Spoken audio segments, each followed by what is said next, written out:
मध्य प्रदेश और छत्तीसगढ़ में वोट डाले जा चुके हैं, लेकिन रजवाड़ों की राजस्थान में कुछ घंटों बाद वोट डाला जाना है। राजस्थान की राजनीतिक हवा ये बता रही है कि राजस्थान में हर बार की तरह इस बार भी जनता सरकार बदल देगी। इसका मतलब है कि जादूगर अशोक गहलोत के लिए राजस्थान की रेतों से अच्छी खबर नहीं है। बीजेपी को राजस्थान का चुनाव आसान जरूर लग रहा है, लेकिन भगवा ब्रिगेड अलग तरह की परेशानियों से दो चार हो रही है।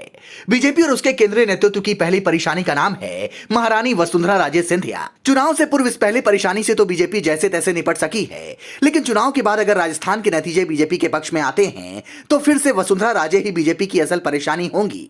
बीजेपी ने राजस्थान में अपना सीएम उम्मीदवार घोषित नहीं किया है। सीएम का फैसला पार्टी ने चुनाव बाद आने वाले नतीजों पर छोड़कर रखा है। चुनाव के बाद वसुंधरा राजे के तेवरों से निपटने के लिए बीजेपी ने अपना जवाब तैयार रखा है और बीजेपी की उस जवाब का नाम है राजकुमारी दिया।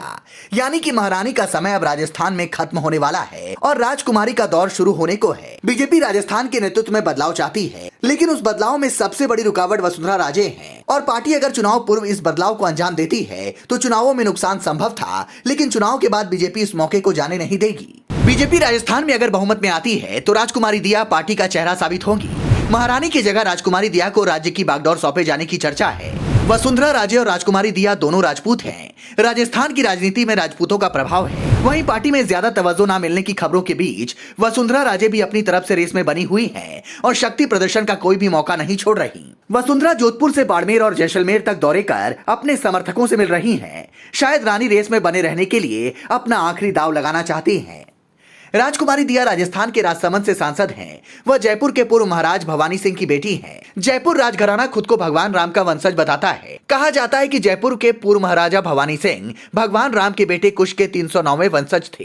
राजकुमारी दिया भवानी सिंह व पद्मनी देवी की इकलौती संतान है।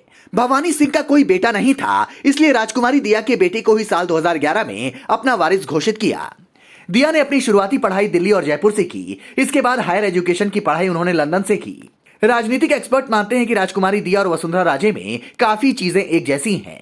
दोनों महिला हैं, एक रानी है तो दूसरी राजकुमारी है। दोनों उस राजपूत जाति से ताल्लुक रखती हैं जो राजस्थान की सियासत में प्रभावी दखल रखता है। ऐसे में बीजेपी अगर 70 साल की रानी के विकल्प के तौर पर भविष्य के लिए 55 साल की राजकुमारी को आगे करती है तो आश्चर्य नहीं होना चाहिए। राजकुमारी दिया की जयपुर से लेकर राजसमंद तक की सक्रियता ही बार बार इन अटकलों को हवा देती है कि वह वसुंधरा राजे का विकल्प हो सकती है। राजनीतिक जानकार भी बताते हैं कि जिस तरह से राजकुमारी कैमरे पर आकर कांग्रेस को ललकार रही है, उससे भी लग रहा है कि राजकुमारी रेस में है। राजकुमारी सांसद है, लेकिन पार्टी उनको विधानसभा का चुनाव भी लड़वा रही है।